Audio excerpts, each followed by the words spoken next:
اعوذ باللہ من الشیطان الرجیم بسم اللہ الرحمن الرحیم السلام علیکم ورحمۃ اللہ وبرکاتہ۔ میرے عزیز بھائیوں بہنوں اور بچوں، محبت کے ساتھ اللہ کے رسول صلی اللہ علیہ وآلہ وسلم پر ایک بار درود پاک پڑھ لیں، کیونکہ درود پاک کا پڑھنا گناہ کو ختم کرتا ہے۔ الصلاۃ والسلام علیک یا رسول اللہ، الصلاۃ والسلام علیک یا حبیب اللہ۔ میرے عزیز بھائیوں بہنوں اور بچوں، ایک شخص حضرت مولا علی شیر خدا کی خدمت میں حاضر ہوا اور کہنے لگا کہ حضرت، وہ کون سے ایسے بدترین گناہ ہیں جو انسان کے رزق کو ختم کر دیتے ہیں؟ اور میرے عزیز بچوں، یہ گناہ دنیا اور آخرت میں اس طرح انسان کو ذلیل و خوار کرتے ہیں کہ دنیا اور آخرت میں انسان کا کوئی مددگار باقی نہیں رہتا۔ جب اس بندے نے یہ پوچھا تو یہ سن کے مولا علی شیر خدا رضی اللہ تعالیٰ عنہ فرماتے ہیں، اللہ کے رسول صلی اللہ علیہ وآلہ وسلم نے فرمایا، 5 گناہ ایسے ہیں جن کے کرنے پر انسان دنیا اور آخرت میں تباہ و برباد ہو جاتا ہے، کہ 5 ایسے خطرناک ترین گناہ ہیں جن گناہوں کے کرنے پر انسان دنیا میں بھی ذلیل ہوگا اور آخرت میں بھی ذلیل ہوگا۔ دنیا میں بھی بربادی اس کا مقدر ہوگی اور آخرت کے دن بھی وہ برباد ہوگا۔ اور یہ 5 گناہ کرنے والا شخص دنیا میں ہمیشہ بے سکون رہے گا اور دکھ اس کے عروج پہ آ جاتے ہیں۔ اور یہ 5 ایسے خطرناک ترین گناہ ہے۔ مولا علی شیر خدا رضی اللہ تعالیٰ عنہ فرماتے ہیں کہ اگر تم چاہتے ہو کہ اللہ کا خاص کرم تمہارے اوپر برقرار رہے، اور اگر تم چاہتے ہو کہ رزق کی فراوانی ہو اور کامیابی تمہارے قدم چومے اور خوشحالی تمہارے قدم چومے، تو ان 5 گناہوں سے بچ کے رہنا، اور یہ خطرناک 5 گناہ کبھی نہ کرنا۔ تو پوچھا اس بندے نے، حضرت وہ 5 گناہ کون سے ہیں؟ تو مولا علی شیر خدا رضی اللہ تعالیٰ عنہ فرماتے ہیں کہ پہلا گناہ سود کھانا، اور اس کے بارے میں تو اللہ کے رسول صلی اللہ علیہ وآلہ وسلم کا بڑا واضح فرمان موجود ہے کہ سود والے کے ساتھ میری اور میرے اللہ کی کھلی جنگ ہے۔ اور یہ وہ گناہ ہے جس میں جو اللہ اور اس کے رسول صلی اللہ علیہ وآلہ وسلم کے ساتھ جنگ کرے گا، یقیناً دنیا میں بھی وہ تباہ ہوگا اور آخرت کے دن بھی جہنم اس کا مقدر بنے گی۔ اور میں نے بھی اپنی زندگی میں سود خور کو بھی کبھی خوشحال نہیں دیکھا۔ ہاں، وقتی ضرور اگر کوئی خوشحال ہوگا بھی، لیکن وہ صرف چہرے سے ہوگا، ورنہ اگر آپ اس کی زندگی دیکھیں تو وہ بد سے بدتر ہوگی۔ اور سود خور انسان دنیا میں بھی تباہ و برباد ہوتا ہے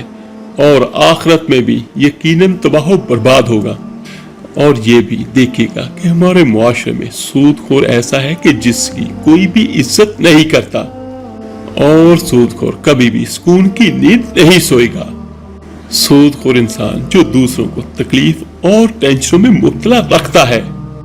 وہ خود بھی ہر وقت ہر لمحہ ٹینشنوں میں ہی مبتلا رہتا ہے،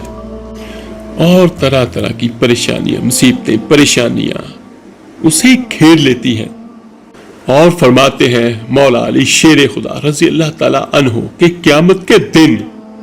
سود خور انسان ایسے اٹھیں گے کہ ان کے چہرے مسخ کر دیے جائیں گے۔ بلکہ اس کا ایک حقیقی واقعہ بھی میں آپ کو بیان کرتا ہوں۔ ہمارا ایک عزیز ہے، وہ لاہور ہاسپٹل میں اس ڈپارٹمنٹ میں ہے جو لوگوں کا پوسٹ مارٹم کرتے ہیں۔ تو وہ بیان کرتا ہے کہ ایک بار ہمیں آرڈر ملا عدالت کی طرف سے کہ قبرستان جانا ہے اور ایک مردے کے جسم سے اعضاء لینے ہیں اور اس کا ہم نے پوسٹ مارٹم کرنا ہے۔ تو وہ واقعہ اس نے بتایا، بڑا ہی خوفناک واقعہ ہے۔ میں کوشش کرتا ہوں کہ جس طرح اس نے بیان کیا اسی طرح اس کی زبانی میں آپ کو بیان کروں۔ وہ کہتا ہے کہ جب ہم گئے، اور ہمارا یہ اصول ہوتا ہے یا رول ہوتا ہے کہ جب ہم قبرستان جاتے ہیں تو ہمارے ساتھ پولیس والے بھی ہوتے ہیں، عدالتی اہلکار بھی ہوتے ہیں، محلے کے کچھ بڑے لوگ بھی ہوتے ہیں، یعنی جو عزت دار ہوں، اور اس کے علاوہ ہمارے ساتھ امام مسجد بھی ہوتے ہیں۔ تو وہ بیان کرتے ہیں کہ جب اس قبر کو کھودا گیا ہم سب نے یہ دیکھا ایک بہت بڑا موٹا سانپ، جسے ہم عام الفاظ میں ایسا بھی کہہ سکتے ہیں کہ وہ قبر میں تھا اور اس نے اس قبر والے کے پورے جسم کو لپیٹ رکھا تھا اور وہ اس کو ڈس رہا تھا بار بار۔ وہ کہتا ہے کہ جب ہم نے یہ دیکھا تو ہم سب پوری طرح سے بھاگے، یعنی ڈر کے ہم فوراً پیچھے کو ہٹے۔ اور ہمارے ساتھ جو امام مسجد ہوتا ہے اس کا کام یہ ہوتا ہے کہ اگر کوئی ایسی سچویشن سامنے ہو تو اللہ کا نام لے، تلاوت قرآن پاک کرے۔ تو یہ تو ہمارے اسلام میں ہے کہ جب اللہ تعالیٰ کا نام، اللہ کا کلام سنا جاتا ہے، جب اللہ کا کلام پڑھا جاتا ہے تو ہر چیز ساکن ہو جاتی ہے، فرشتے بھی ساکن ہو جاتے ہیں۔ یہ ہماری بدقسمتی ہے کہ ہم نہ اذان سنتے ہوئے چپ ہوتے ہیں اور نہ ہی ہم قرآن پاک کو سنتے ہیں۔ اور یہاں پر ایک اور چیز میں آپ کو کلیئر کر دیتا ہوں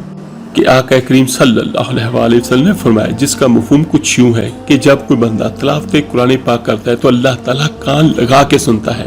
جو اس کی شان کے لائق ہے، یعنی اللہ تعالیٰ بڑی توجہ کے ساتھ اس بندے کا قرآن پڑھنا سنتا ہے۔ سبحان اللہ۔ تو وہ کہتے ہیں میرے عزیز کہ اس امام مسجد نے تلاوت قرآن پاک کی، لیکن وہ کہتے ہیں کہ کچھ بھی نہیں ہوا، وہ سانپ ویسے کا ویسا اور اس قبر والے کو ڈسے جا رہا ہے۔ اس کو وہ کہتے ہیں کہ ہم واپس ایک جگہ پہ کھڑے ہوئے اور ہم نے آپس میں صلاح مشورہ کیا۔ تو صلاح مشورہ کرنے کے بعد جو امام مسجد تھا وہ ایک اونچی جگہ پہ کھڑا ہوا جہاں سے اسے قبر ساری نظر آ رہی ہو۔ تو وہاں پر وہ کہنے لگا، اس نے سانپ کو اللہ کا واسطہ دیا اور کہنے لگا کہ تمہاری جو ڈیوٹی ہے ہماری بھی ایسے ہی ڈیوٹی ہے، یعنی ہم نے اس کے جسم کے کچھ حصے لینے ہیں اور ہم نے پوسٹ مارٹم کرنا ہے۔ تو ہم اللہ کے نام پر تمہیں یہ درخواست کرتے ہیں کہ تم ہمیں تھوڑا سا وقت دو، ہم اپنا کام کریں، اس کے بعد تم اپنا کام کرنا۔ تو وہ کہتے ہیں کہ جب اس امام مسجد نے یہ کہا، اس سانپ نے سنا یا پتہ نہیں سنا، لیکن اللہ کی طرف سے کیا ہوا کہ وہ سانپ آہستہ آہستہ اس نے اپنے بل کھولے اس میت کے اوپر سے اور وہ قبر میں ہی غائب ہو گیا۔ وہ کہتے ہیں کہ میں اور میرے ساتھ اور جو بھی دوسرے حضرات تھے ہم سب قبر میں اترے اور ڈرتے ڈرتے ہم نے جلدی سے اس کے جسم کے ٹکڑوں کے جو حصے لینے تھے پوسٹ مارٹم کے لیے وہ لیے۔ اس کے بعد ہم نے جیسے تیسے اس کی قبر کو بند کیا اور بند کرنے کے بعد ہم وہاں سے نکل آئے۔ تو وہ کہتے ہیں کہ مجھ پر یہ تجسس تھا کہ میں دیکھوں اور پوچھوں کہ یہ بندہ کون تھا جس کی وجہ سے اتنا سخت عذاب کہ اللہ کا کلام بھی پڑھا گیا لیکن اس پر سے عذاب نہیں ہٹا۔ تو وہ کہتے ہیں کہ ہمارے پاس جو آرڈر تھے گورنمنٹ کے تو اسی میں اس کے گھر کا ایڈریس بھی تھا۔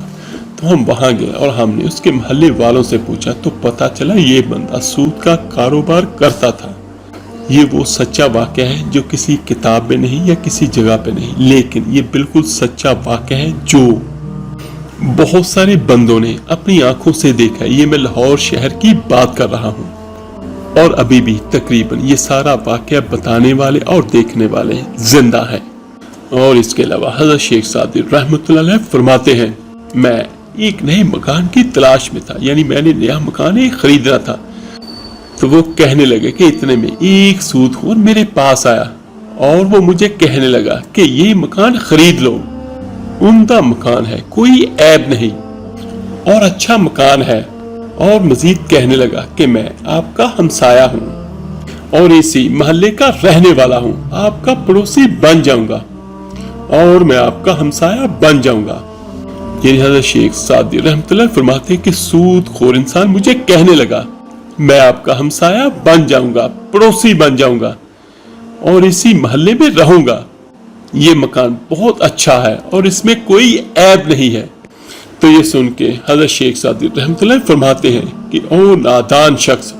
تو کہتا ہے کہ اس میں کوئی عیب نہیں، مجھے تو اس میں سارے کے سارے عیب ہی نظر آتے ہیں۔ تو اس نے کہا حضرت وہ کیسے؟ تو حضرت شیخ سعدی رحمۃ اللہ فرماتے ہیں کہ اس سے بڑا عیب کیا ہوگا کہ ایک سود خور میرا پڑوسی بنے گا، اور جہاں تجھ جیسا پڑوسی ہو وہ مکان تو مفت میں بھی ملے تو پھر بھی مہنگا ہے۔ تو دیکھیے اس سے ہمیں کیا پتہ چلا کہ اگر دنیا اور آخرت میں عزت چاہیے اور اگر دنیا اور آخرت میں اعلیٰ مقام چاہتے ہیں اور اگر تم چاہتے ہو کہ خوشحالی ہمارے ساتھ رہے اور رزق کی فراوانی ہو اور چاہتے ہیں کہ کامیابی ہمارے قدموں کو چومے تو سود سے ہمیشہ دور رہنا۔ سود کا کاروبار تو بڑی دور کی بات ہے، اس کام میں سود لینے یا دینے کا گواہ بھی کبھی نہ بننا۔ اور دوسرا گناہ جو حضرت مولا علی شیر خدا رضی اللہ تعالیٰ عنہ بیان کرتے ہیں کہ نیک عورت پر تہمت لگانا، کسی نیک متقی پرہیزگار عورت پر تہمت لگانا، کسی کی بیٹی یا کسی عورت پر تہمت نہ لگایا کر کہ کہیں تمہاری بیٹی پر بھی تہمت نہ لگائی جائے۔ اور اللہ تعالیٰ فرماتا ہے کہ جو شخص کسی عورت پر تہمت لگاتا ہے، جو کسی نیک عورت پر تہمت لگاتا ہے، حالانکہ وہ اچھی ہے، نیک ہے، پرہیز ہے، متقی ہے، وہ نمازیں پڑھتی ہے، روزے رکھتی ہے، وہ اچھی ہے، لیکن جو شخص کسی اچھی عورت پر تہمت لگاتا ہے وہ دنیا میں اور آخرت میں ذلیل و خوار ہو جاتا ہے۔ تو میرے عزیز بھائیوں بہنوں اور بچوں، کوشش کیا بلکہ 100% اس کو شیور کریں کہ کبھی کسی پر تہمت نہ لگائیں۔ اور یہاں پر ایک بات میں اور بیان کرنا چاہوں گا کہ جو کسی کا پردہ رکھے گا تو اللہ تعالیٰ قیامت کے دن اس کا پردہ بھی رکھیں گے۔ اور فرمایا اگر تم چاہتے ہو کہ دنیا اور آخرت میں تمہیں عزت ملے، اعلیٰ مقام ملے اور خوشحالی ملے تو کسی نیک عورت پر تہمت نہ لگانا۔ اور تیسرا گناہ کسی کا مال ہڑپ کر جانا، خاص طور پر یتیموں کا مال ہڑپ کرنا۔ تو اس کے بارے میں یہ ہے کہ اگر کوئی یتیموں کا مال ہڑپ کرے گا تو وہ یقیناً اپنے پیٹ کو دوزخ کی آگ سے بھرے گا۔ اور آج کل تو لوگوں میں ایک بہت بڑا ٹرینڈ یہ بھی ہے کہ لوگ کسی کی مال کو، کسی کی جائیداد کو بغیر سوچے سمجھے ہڑپ کر جاتے ہیں۔ ایک حدیث مبارکہ صلی اللہ علیہ وآلہ وسلم ہے جس کا مفہوم کچھ یوں ہے کہ اگر کسی نے کسی کی جائیداد 4 انگلیوں کے برابر بھی دھوکے سے حاصل کی یا اس پہ قبضہ کیا، اس کو چھینا، تو قیامت کے دن 7 زمینوں 7 آسمان اللہ تعالیٰ توق بنا کے اس کے گلے میں ڈالے گا۔ تو اگر کوئی میرا بھائی بہن ایکسپیریمنٹ کرنا چاہے تو چند اینٹیں ہی اپنے گلے میں ڈال کے رکھ لے اور دیکھے کہ وہ کتنی دیر تک اٹھا سکتا ہے۔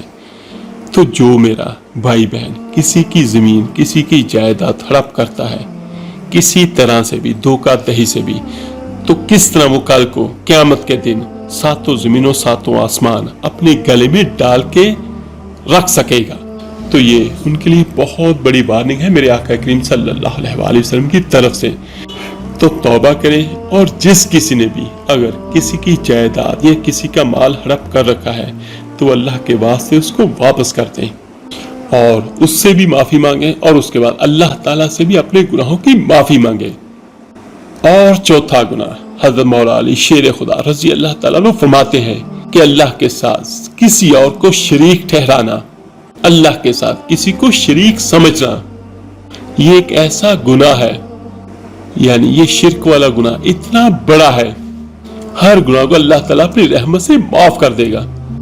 لیکن شرک والا گناہ اتنا بڑا گناہ ہے کہ اللہ تعالیٰ اس گناہ کے کرنے والے کو کبھی معاف نہیں کرے گا۔ اور اس کے بارے میں ایک حدیث بھی میں آپ کو بیان کر دوں جس کا کم و بیش مفہوم یہ ہے کہ اللہ کے رسول صلی اللہ علیہ وآلہ وسلم نے کسی کو نصیحت یا وصیت کرتے ہوئے فرمایا، اللہ کے ساتھ کسی کو شریک مت کرنا، اگر تمہیں زندہ آگ میں بھی جلا دیا جائے۔ تو یہ دیکھیے کہ اس کا مطلب کیا ہے کہ آگ میں زندہ جلنا، یہ اس سے بہتر ہے کہ اللہ کے ساتھ، اللہ جیسی ہستی کے ساتھ کسی کو شریک ٹھہرانا۔ اور 5واں وہ خطرناک گناہ جس کی وجہ سے انسان تباہ و برباد ہو جاتا ہے، ذلیل و خوار ہو جاتا ہے، مولا علی شیر خدا رضی اللہ تعالیٰ عنہ فرماتے ہیں کسی کے اوپر جادو کرنا۔ اور یہاں پر یہ چیز بھی سن لے کہ جادوگر کے گھر کا کھانا بھی حرام ہے، اس کے گھر کا پانی بھی حرام ہے، اس کے گھر کا دودھ حرام، ہر چیز حرام۔ جو شخص کسی کے اوپر جادو کرتا ہے، یعنی کوئی ایسا شخص جو کسی کو ذلیل کرنے کے لیے یا رسوا کرنے کے لیے، کسی کو پریشان کرنے کے لیے، کسی کو تکلیف دینے کے لیے وہ شخص کسی کے اوپر جادو کرے، اور یہ دیکھیے کہ یہ ایسی تکلیف، ایسی چیز ہے جو گھومتے گھومتے اس بندے پر ضرور واپس آئے گی۔ تو جادو کرنے والے کے بارے میں بھی ایک حدیث مبارکہ صلی اللہ علیہ وسلم ہے، جس کا مفہوم کچھ یوں ہے کہ جو جادو کرتا ہے تو وہ اسلام سے خارج ہے، اس کا اسلام سے کوئی تعلق نہیں۔ تو میرے عزیز بھائیوں بہنوں اور بچوں، اگر کوئی بندہ پیسے لے کر یا ویسے ہی حسد پہ کسی کے اوپر جادو کرتا ہے یا کرواتا ہے تو وہ سارے بندے اس میں شامل ہیں، جادو کرنے والا، جادو کروانے والا۔ تو یہ دیکھیے کہ یہ وہ گناہ ہے جو اسلام سے بندے کو دور لے جاتا ہے، اور قیامت کے دن ہر وہ بندہ جنت میں جائے گا جس کے دل میں رائی کے دانے کے برابر بھی ایمان ہوگا، جس کو اللہ کے رسول صلی اللہ علیہ وسلم کی شفاعت نصیب ہوگی۔ اور یہاں پر بڑی معذرت کے ساتھ کہ جو جادو کرتا ہے یا کرواتا ہے تو اس کو نہ شفاعت ملے گی، نہ اللہ کی رحمت نصیب ہوگی۔ جادو کرنا کیا؟ کسی کو تکلیف میں مبتلا کرنا، صرف حسد کے لیے یا اپنی انا کے لیے۔ تو میرے عزیز بھائیوں بہنوں اور بچوں، ہر اس کام سے دور رہیں جو اللہ تعالیٰ کی نافرمانی کی طرف لے کے جانے والا ہو، اور ہر اس کام پہ چلیں جس کا حکم اللہ نے دیا اور جس کے بارے میں ہمیں احادیث ملتی ہے۔ تو دیکھیے کہ یہ وہ میں نے 5 گناہ بڑے بڑے آپ کو بیان کیے کہ جن کے کرنے پر اللہ تعالیٰ سخت ناراض ہوتے ہیں۔ تو اس سے ہمیں کیا سیکھنے کو ملا کہ اگر ہم چاہتے ہیں کہ ہم پہ اللہ کا کرم، اللہ کی رحمتیں برقرار رہیں، تو ہم ان سب گناہوں سے بچیں اور اپنے آپ کو صحیح معنوں میں دین اسلام کے اندر لے کر آئیں۔ یہ وہ گناہ ہیں جو انسان کو پریشان بھی کرتے ہیں، بیماریاں بھی دیتے ہیں اور مشکلات و پریشانیوں میں مبتلا بھی کرتے ہیں۔ اور جو بندہ اسلام پہ چلے گا، لوگوں کے لیے بھلائی کی باتیں سوچے گا، وہ کام جس سے لوگوں کا بھلا ہو، تو یقین اللہ تعالیٰ بھی اس کی مشکلات پریشانیاں آسان کریں گے۔ آج اگر کوئی بھائی بہن راہ پہ چلتے ہوئے ایک پتھر یا کانٹا سائڈ پہ کر دے تو اللہ تعالیٰ اس کو بھی صدقے کا ثواب عطا کرتا ہے۔ تو یہ دیکھے کہ جو بندہ کسی کے لیے برا کرے گا تو پھر اللہ تو ہر چیز پہ قادر ہے، وہ اس کے ساتھ کیا کرے گا یہ تو اللہ ہی بہتر جاننے والا ہے۔ اور یہاں پر سب سے آخر میں جو بھائی بہن کالے علم کا شکار ہو تو اس کے لیے بڑی خوبصورت اور بڑی طاقتور ترین میں بات بیان کرنے لگا ہوں، جو اگر چاہے تو عمل کرے، نہ چاہے تو اس کی مرضی، لیکن اگر وہ عمل کر لے گا تو اللہ تعالیٰ یقیناً اسے ہر چیز سے نجات عطا کریں گے، اور اگر وہ عمل نہیں کرتا تو پھر یہ اس کی اپنی بدقسمتی ہے۔ میرے عزیز بھائیوں بہنوں اور بچوں، اگر نظر بد ہے، کالا جادو ہے، جنات کے اثرات ہیں، چاہے جتنے بھی بڑے سے بڑے ہی کیوں نہ ہوں، تو کوشش کریں کہ اپنے گھروں میں قرآن پاک کی تلاوت کریں، سورہ بقرہ کو روز پڑھیں، ایک جگہ اور ایک وقت مقرر کر کے پڑھیں، اول آخر 11 بار، 21 بار یا 41 بار درود پاک پڑھ لیں۔ اور یہاں پر میں یہ ضرور کہنا چاہوں گا کہ بہت سارے بھائی بہن جب سورہ بقرہ کا نام سنتے ہیں تو ساتھ ہی ان میں یہ بھی چیز آ جاتی ہے کہ یہ تو بہت بڑی سورت ہے۔ میرے بھائیوں، کوئی بڑی سورت نہیں، اگر آپ اس کو روزانہ پڑھیں گے تو انشاءاللہ تعالیٰ یہ بہت جلد پڑھی جانے والی سورت ہے، اور اس کے فائدے اتنے ہیں کہ اگر اس کے لیے ایک الگ سے ویڈیو بھی بنائی جائے تو وہ بھی کم ہوگی۔ میرے آقا کریم صلی اللہ علیہ وسلم نے فرمایا، جس کا مفہوم کچھ یوں ہے کہ سورہ بقرہ کی آخری آیات جس گھر میں پڑھی جائے یا سورہ بقرہ کی تلاوت کی جائے تو شیطان اس گھر میں نہیں آتا۔ تو پھر جو میرے اللہ کے رسول صلی اللہ علیہ وسلم نے فرما دیا اس پر مہر لگا دی، وہ حق ہے، وہ سچ ہے۔ تو اپنی پریشانیوں کا حل ہم قرآن میں ڈھونڈیں، آقا کریم صلی اللہ علیہ وسلم کی احادیث میں ڈھونڈیں، نہ کہ نام نہاد فقیروں اور پیروں کے پاس ان کے در پہ جا کر ڈھونڈیں۔ اور پھر دوسری بات کہ اگر آپ سورہ بقرہ پڑھتے ہیں اس کو پانی پہ دم کریں، اپنے گھروں میں چھڑکیں، خود بھی پئیں، اور اس نیت کے ساتھ کہ اللہ تعالیٰ ہم پہ ہر بری چیز سے، کہ اللہ تعالیٰ ہم کو ہر بری چیز کے شر سے بچائے، تو یقیناً میرا اللہ بہت رحمان ہے، بہت کریم ہے۔ اور اس کو لگاتار پڑھیں اور اس وقت تک پڑھیں جب تک آپ کو کلیئر نہ ہو جائے کہ ہم پر ہر بری چیز ختم ہو گئی ہے۔